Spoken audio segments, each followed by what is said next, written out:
Now, to kind of set up the history of the Blackhawk, I understand. I think it's about the next year. I think it's the 50th year, right? Oh, yeah. Since it was designed, and but in my mind, just kind of a layman, I think, okay, you probably have the smaller helicopter that's kind of like a reconnaissance type thing that can just maneuver around and do whatever, go maybe higher altitude. Then you have kind of the cargo, just Right. its job, whatever that is just to deliver troops.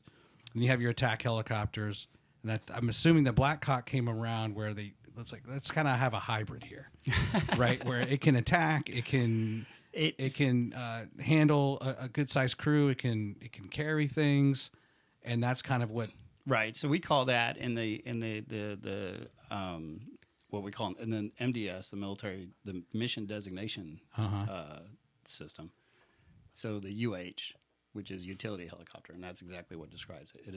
It's utility and versatile in all of its mission sets that it's able to do, and it originally as the replacement of the Huey. The Army said, "Hey, we need to find a replacement for the Huey." Right. One, it's a single engine aircraft. It's very, very limited on the stuff it can do, and so they were just like old school Army style. Hey, we're gonna have a competition. Who can come up with the best aircraft that we want to buy? Right. And so Sikorsky went in, Boeing went in, all the different OEMs went in, and Sikorsky introduced the YH-60, which was basically the experimental to say, hey, here's our concept. Here's what we want to bring to the table. They let them all go against each other, and the Army turned around and said, hey, we're going to take it. And it's been the workhorse of the Army ever since. Mm-hmm.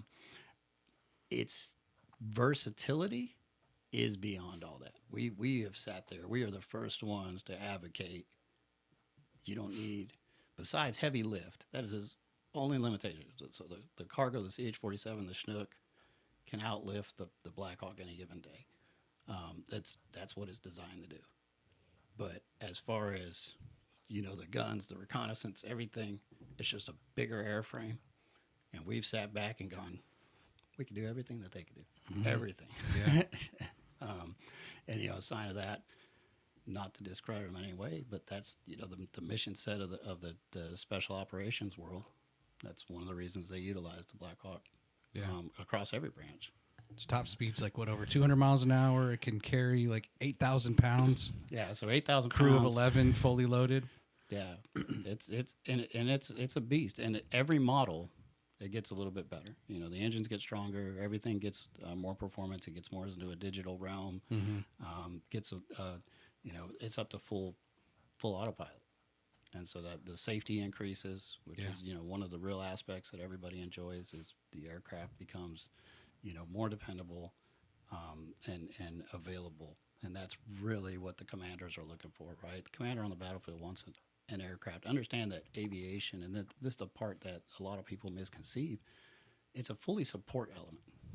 Its purpose in life is not to just thrive on its own. It's there to support the ground commanders and the ground effort. And so that's the availability of the aircraft to those ground commanders for what they need to accomplish. That's what the aviation branch has to bring and provide to them. Yeah.